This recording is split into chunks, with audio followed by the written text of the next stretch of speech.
What's up, everybody? Hope you've had a super Sunday. Man, that was an epic popcorn-worthy show that Colin Morikawa and Justin Thomas put on.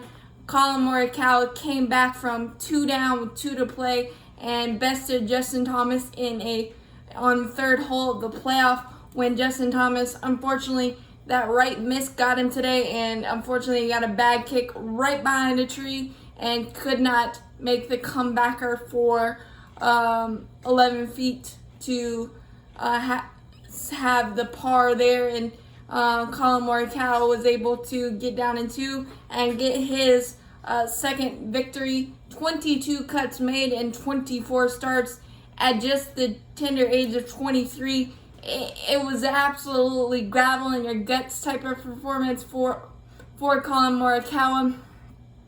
And I honestly think that the biggest hole for him was 18 on Saturday, because he had kind of treaded water and was +1 for the day heading into 18, and 4 back with Justin Thomas, who had just tore up Muirfield Village yesterday for a bogey-free, I think, 66. So he had that nice stiff arm, but Morikawa being able to get it back to 3 shots and have that birdie on 18 allowed him to stay within shouting distance of Justin Thomas, who hadn't made a bogey in 54 holes, and only two players, the last being Jim Furyk in 1997, could boast that. So Justin Thomas was absolutely on cruise control, and Sunday was a roller coaster ride, and that's the only way I can explain it. Justin Thomas didn't come out of the gates firing, had a couple quick bogeys on his second and third holes, and allowed Colin Morikawa and Victor Hovland, who came out of the gates hot, to pick up 4 strokes on Justin Thomas, and he was actually at -14 at the 6th hole, which was a couple back at the time. And then it all turned around for Justin Thomas, like we've seen it. He went 7 under in 8 holes, starting with 4 straight at the 8th hole. He birdied that one, birdied 9, birdied 10, birdied 11, and then parred 12 and 13, and then went on a burner stretch again on 14, the short par 4. He easily birdied that one. Cozies are up there. His putting lesson with his dad, Mike, paid off big time for him. He was just absolutely money with the putter the entire week.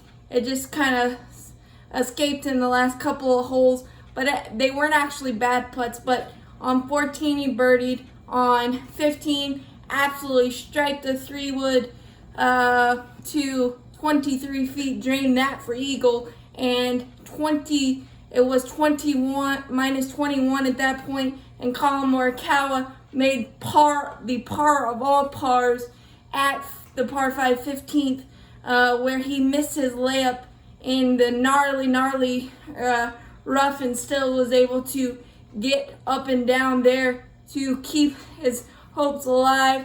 But you thought with 21 and 18, with 3 holes to go, that was pretty much Katie bar the door. But don't count out Colin Morikawa. He's got a veteran sense about him at the tender age of 23, where the game's not over till the fat lady sings, and he did that. Justin Thomas flared his tee shot on 16 a little bit, and it didn't catch a piece of the green. Gave him a little tough chip and barely missed. He burned some edges on the last couple of holes. It could have gone in from the same price, but missed that. So Colin Morikawa picked up a stroke there. So it was 20 and 18. And then on 17, Justin Thomas barely missed a birdie putt from 15 feet 8 inches. Colin Morikawa striked it to 12 feet, I think, and he birdied that. So it was 20-19 heading into 18, and Justin Thomas flared it a little right, that right miss off the tee into the bunker, and his second shot ended up more short than I thought, about an 88-yard pitch shot, and he did it pretty well, 11 feet for the win, and just missed the edge.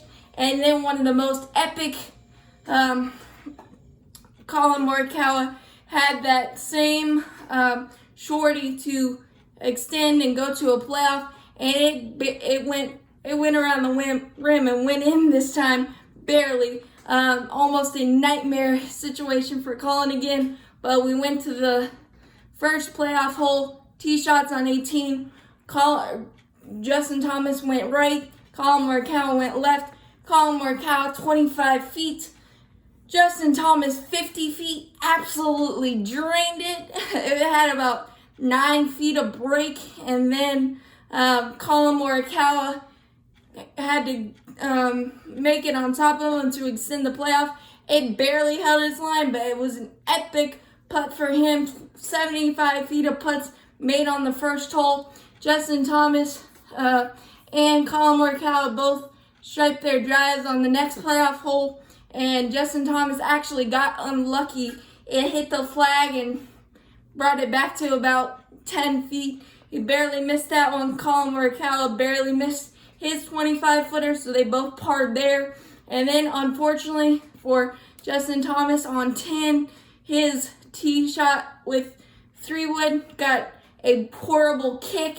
It didn't look that bad. It was going to end up in the rough, but it kicked right behind a tree. Colin Morikawa striped it, just kind of striped it in the middle of the green.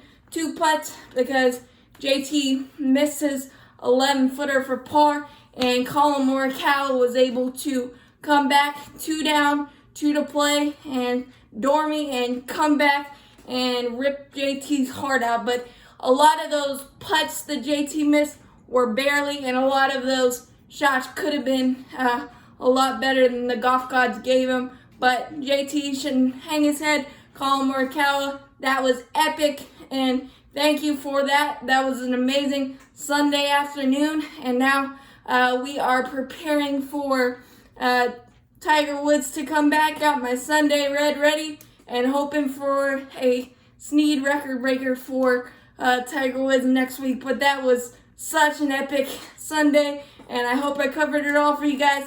But that was absolutely incredible. Thank you, golf, for what you've done the last 5 weeks. It's been so much fun. Maybe not for my DraftKings, but for entertainment value, absolutely incredible. So thank you, and we will see you on Sunday.